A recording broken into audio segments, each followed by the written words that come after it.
we need to lower the how we speak to a client to the similar level or slightly above. The commitment is defined as when you give something that you value in order to move forward. If you really want to see whether the offer is good or not, charge for it. They always say time is money and people value time, but the general population does not value their time. Yes.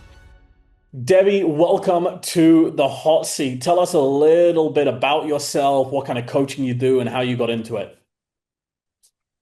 I am a business resilience coach and a certified grief educator. And I got into it, one of those things that wasn't planned. I started in grief due to a loss. I lost my son, my job, and nearly myself. So I kind of fell into it, and but it's been a great journey. Wasn't always good, but yeah, so that's kind of how I got into it.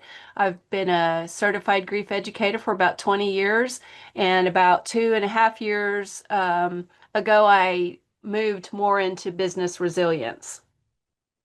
Got it. Got it. Very cool. So tell me a little bit about the business right now. Give me a snapshot of what it is, what's working, what's not. And also tell me if there was one core thing that you could focus on the hot seat today, that would make a big difference, what would it be? So tell me a bit about the business and the core thing that'll make the difference. Yeah, so the business I've been running, like I said, I pivoted about 2 years ago. I've been doing pretty well. I am concentrating on speaking to get more visibility. Um, and more recently, working on trying to find the right fit clients and the right audience, because I feel that in some cases I'm getting people interested, however, I'm not getting the right audience. And so I want to find those people who are really interested in working on themselves and understanding that resilience is um, more than just daily life disruptions. It's anything that's happening, especially in the world today. You know, we have more stress and anxiety in the world than we've ever had before. And so if we go into it, when you say the right audience, and you're saying that people are coming to you, but they're not the right audience, is that correct? Yes. Okay, what do you mean by that? What is the kind of audience that's coming to you, and what would you mean by the right audience? Well, so I've had a few clients. I've done, some one-on-ones. I think in the beginning, I was kind of just giving it away to gain the clients. And right now, I'm looking more to obviously have the program where people are willing to come and pay for the program, and people who are really wanting to change within themselves. And so that's kind of what I'm looking for. I've been focusing on women entrepreneurs and small business owners. Okay, and so when you say you've been getting people coming to you, but they're not the right audience, you're saying, and if I get this right, because you've been giving the product away?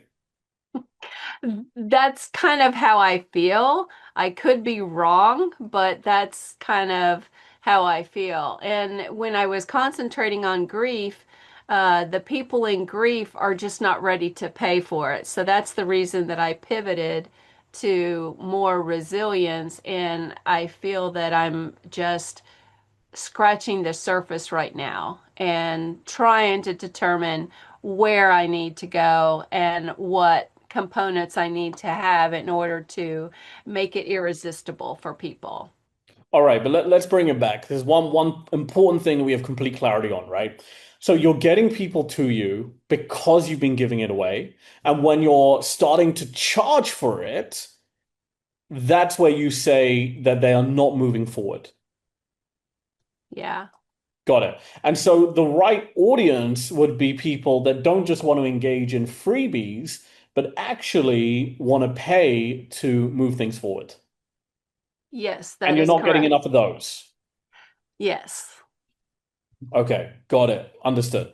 All right, so let's kind of dive into this, and it's going to be this is a very interesting one, right? So I'm excited that you asked about it because a lot of people they do give their stuff away in order to arrive at the exact same realization that you've arrived at, right?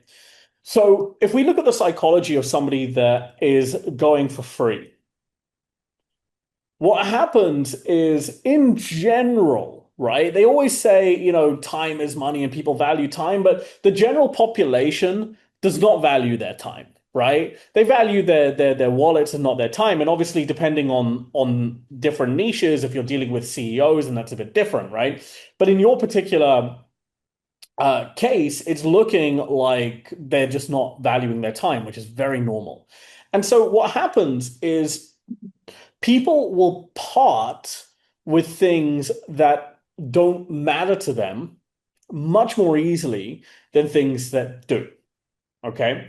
And so if you look at it as a scale between time and money, right? So imagine we have a scale here and what's important to them.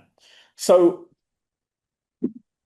if that dial moves to money, then people will easily part with their time, but less so with their money, right? If that dial, we just move it back for a moment, moves towards time, valuing their time, they'll much more easily part with their money than they will with their time. And you see it all the time, right? With people that end up just getting richer and richer, and they do better, is they're much more willing to spend if they can guarantee their experience is going to be a good one. Right? They'll spend at better restaurants. They'll spend on better flights. They'll spend on better housing because they want their time spent to really feel more valuable. Okay. But this is the minority of the population, Debbie. The majority of the population values their money more than their time. And so here, the biggest issue is when you give things away for free, what happens is you're not getting a proper representation of how good your stuff is. All right. So let me explain that a That little bit. makes, If you're giving something away, then the people that are engaging in it don't value their time, right? So they haven't made a commitment. They haven't made a commitment because a commitment is defined as when you give something that you value in order to move forward. That's what a commitment actually is. And so here, the reason they're not moving forward is because they've committed to you with something they don't care about, which is their time. Make sense? yes. And Yeah. so what's happening now, and so many people do this, Debbie, is they create an offer, they give it away for free. People tell them it was amazing, the offer was great, it was like the best thing they've ever seen.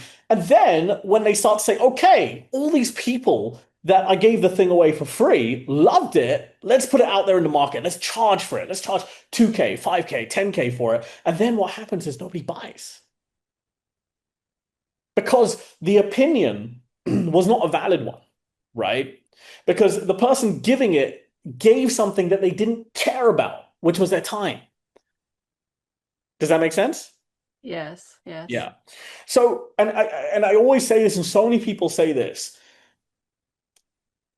If somebody bets with their wallet, that is a real bet. Okay. So if they put a vote with their wallet, meaning that they pay you for something, even if it's 50 bucks, 100 bucks, 500 bucks, 1,000 bucks, the opinion of that person is infinitely more valuable than somebody that did it for free. And so what's happening right now is you're saying that you're not attracting the right people. But is it that the offer was wrong? Is it that you're not getting enough leads coming in, right? And it could be either one of those, but we don't know because the way that we're assessing the offer is with people that got it for free.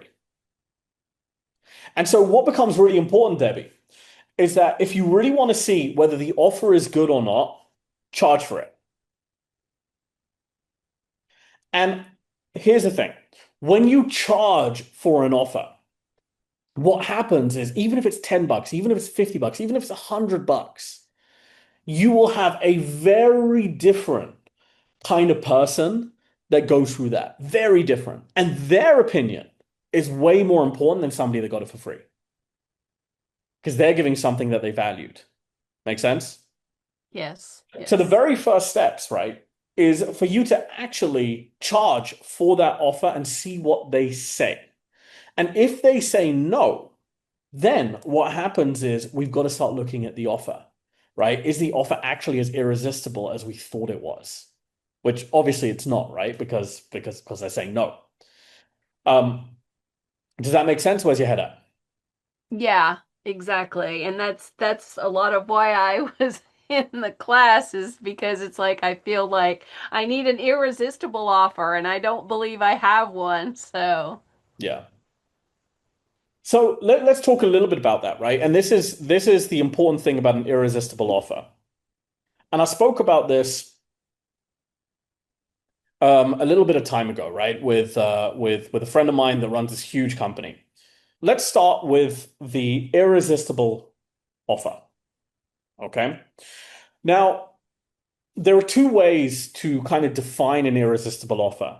The one is what you think is irresistible, and the other is actually speaking to clients or potential clients, and they will tell you what the irresistible offer is, right? So let me kind of give you a bit of background, right? So I have a friend that has this company, and it's this huge company, right? It's like $250 million a year, like huge company.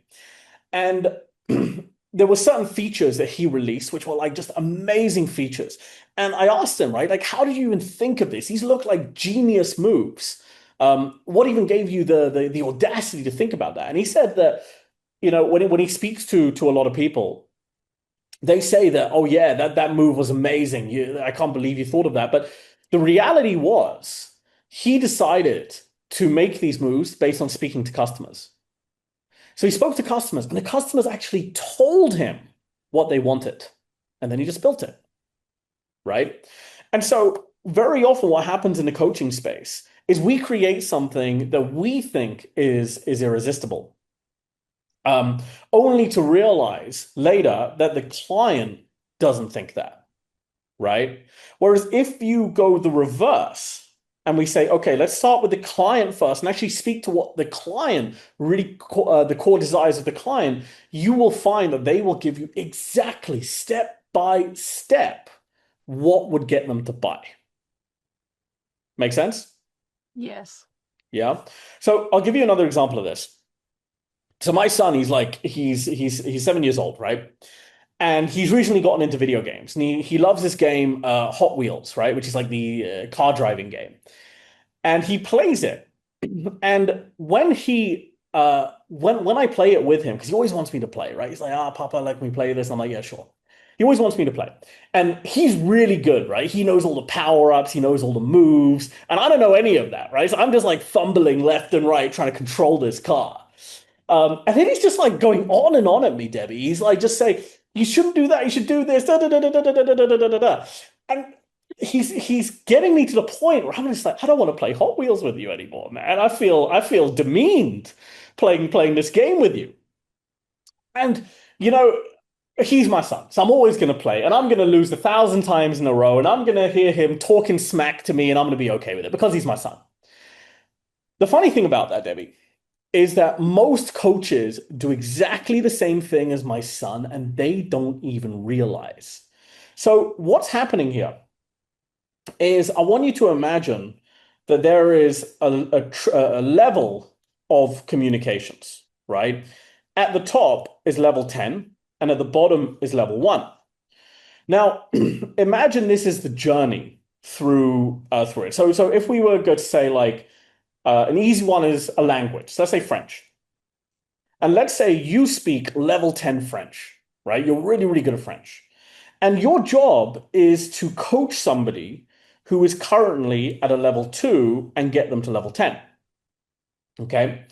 And what happens with most coaches is they try to communicate to a client that's at level 2 from a place of level 10. And they keep on going on at the client as to why doesn't the client understand me? Right? Why doesn't the client understand me? And the client just ends up feeling alienated because you're speaking to them at a far higher level than they are.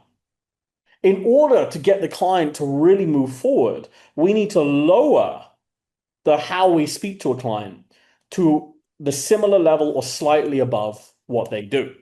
And so, using my son as the example, right? He was speaking to me from a point of level 10 Hot Wheels, where he's really good. And I'm at level 2 Hot Wheels, where I'm not good. And because he was doing that, it was alienating me and not making me want to play, right? And this is how most coaching offers are, Debbie, is they say, because I'm at level 10, therefore the client will value everything that I value, which is not necessarily true. Because the client has not gone to the promised land. They haven't achieved the outcome that you promise in your program, Business Resilience. And so there's no way that they can value the same things that you value right now because they're at level 2 and you're at level 10. And so what happens is in this communication gap, the alienation starts to happen and people just stop buying, right? They just don't buy. And an irresistible offer is an offer where the client feels recognized and empathized with. So when you're defining your irresistible offer, Debbie, I strongly advise you to speak to the client and listen to what they value, right? They may not tell you exactly what's going to get them to move forward, but they will tell you what they value. And when it comes to what they value, that will give you the keys to create an irresistible offer to move them forward. Does that make sense? Yeah, that makes sense. Got it. Got it. All right. Cool. Any aha moments or key takeaways before we wrap up the hot seat? Yeah, just, I mean, recognizing their value and meeting them where they are. I think that is where I'm finding difficulty right now. Hmm. Got it. And so, how are you going to overcome that when you speak to the clients going forward? Ask better questions. Yeah. Yeah. And when you speak to them, really listen because they will tell you everything that you need to know. They will tell you their pain points. They will tell you where they're struggling. And here's a key tip, Debbie. The more painful the problem is for them, the more they value a solution, right? Because where pain is present, the solution to that pain becomes immensely more valuable the more painful the problem is. Yeah, that makes total sense. Perfect. Perfect. All right, Debbie, thanks for coming on the hot seat. I'll see you soon. Thank you.